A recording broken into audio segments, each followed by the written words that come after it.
एक बार एक बहुत बड़ा नेता एक साधु के छोटे से आश्रम में गया। उस साधु के बारे में बहुत सुना था, तो उसके मन में आया कि मैं एक बार जा करके देखता हूँ कि लोग उसकी इतनी तारीफ क्यों करते हैं।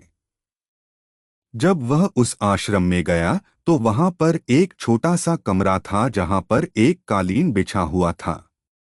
वहां पर कुछ लोग नीचे बैठे हुए थे और साधु जी सामने बैठे हुए थे, कुछ सवाल जवाब चल रहे थे। वह नेता उस आश्रम में आया और उस नेता के साथ में 4 बॉडीगार्ड भी थे। और उसकी यह आदत थी कि जहां पर भी वह जाता था लोग अपनी जगह से खड़े हो जाते थे और उसकी तरफ देखते थे, हाथ जोड़ते थे और सर झुकाते थे। लेकिन यहाँ पर ऐसा कुछ भी नहीं हुआ। साधु व्यस्त होने के कारण उसकी तरफ देखा तक नहीं। तभी नेता को लगा कि यह मेरी बेइज्जती है और वह इस बात से गुस्सा हो गया।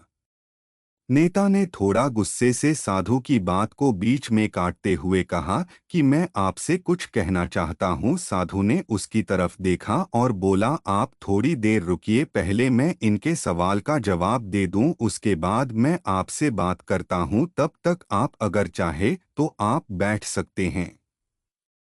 बस साधु का इतना कहने की ही देरी थी, नेता का चेहरा गुस्से से लाल हो गया और फिर उसने अपना सारा गुस्सा उस साधु पर निकाल दिया। अभी तक वह नेता बहुत तमीज से आप कह करके बात कर रहा था, लेकिन अब वह तू तड़ाक पर उतर आया। नेता ने उस साधु को कहा, तुझे पता भी है मैं कौन हूँ और तू किससे बात कर रहा है?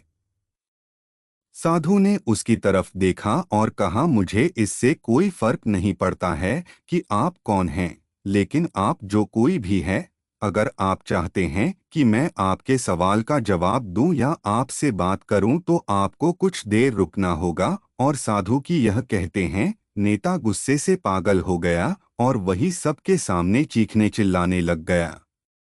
अब मैं तुझे तेरी असली औकात दिखाऊंगा। तूने मुझसे पंगा ले करके ठीक नहीं किया, तुझे पता भी है मैं तेरे बारे में क्या सोचता हूँ। साधु ने फिर से नेता की तरफ देखा और बड़े ही प्रेम से कहा कि मुझे इससे कोई फर्क नहीं पड़ता कि आप मेरे बारे में क्या सोचते हैं, आप जो चाहे वह मेरे बारे में सोच सकते हैं। फिर नेता ने उससे कहा कि तू चाहे सुनना चाहता है या नहीं, लेकिन मैं तुझे यही सबके सामने बताऊंगा कि मैं तेरे बारे में क्या सोचता हूँ। तू कोई साधु नहीं है, तू एक बहुत ही घटिया इंसान है, तू एक ढोंगी है, पाखंडी है। और यहाँ पर जितने भी लोग बैठे हैं उन सबको बेवकूफ बना रहा है। तेरा बस एक ही मकसद है, इन लोगों की जेब में जितना भी पैसा है वह सब तेरे पास में आ जाए। तू अपने फायदे के लिए इन लोगों का इस्तेमाल कर रहा है और अब मैं तुझे नहीं छोड़ने वाला हूँ। पूरी दुनिया के सामने तेरा पर्दाफाश करके रहूंगा। लेकिन उसके इतना बोलने के बाद भी हल्की सी मुस्कान उस साधु के चेहरे पर बनी ही रही। यह देखकर वह और भी तिलमिला गया और उसने कहा, अब बहुत हो गया। अब मैं यहाँ 1 मिनट भी नहीं रुकने वाला, लेकिन अभी भी तेरे पास मौका है। अगर मुझसे माफी मांगनी है या मुझसे कुछ कहना है तो कह सकते हो। इतना सब होने के बाद भी साधु के चेहरे पर एक मुस्कान थी और वह बिल्कुल शांत था। और फिर उन्होंने अपनी आंखें बंद करी और फिर साधु ने अपनी आंखें खोली, हाथ जोड़े और कहा कि मुझे आपसे कोई गिला शिकवा नहीं है। आपके लिए मेरे मन में कोई भी गलत ख्याल नहीं है। जो भी मेरे बारे में आपने कहा वह आपकी अपनी सोच थी, तो मुझे आप में कोई भी बुराई नजर नहीं आती है। मुझे आप बहुत ही भले इंसान लग रहे हैं। और साधु के इतना कहते ही नेताजी का दिमाग 7वें आसमान पर पहुंच गया। उसके चेहरे पर एक अजीब सी खुशी थी, क्योंकि उस साधु ने वही कहा जो बाकी सब लोग उस नेता को कहते हैं। और वह खुशी खुशी उस आश्रम से अपने घर की तरफ चला गया और जाकर के अपने पिताजी के साथ में बैठ गया। उसके पिताजी ध्यान में थे।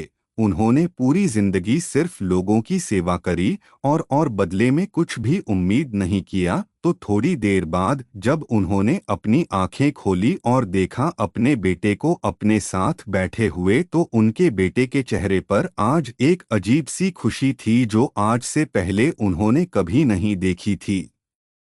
फिर उसने एक एक करके सब कुछ बताया कि आज क्या हुआ, किस तरह से वह आश्रम गया और वहां पर क्या हुआ, उसने क्या कहा और साधु जी ने क्या कहा।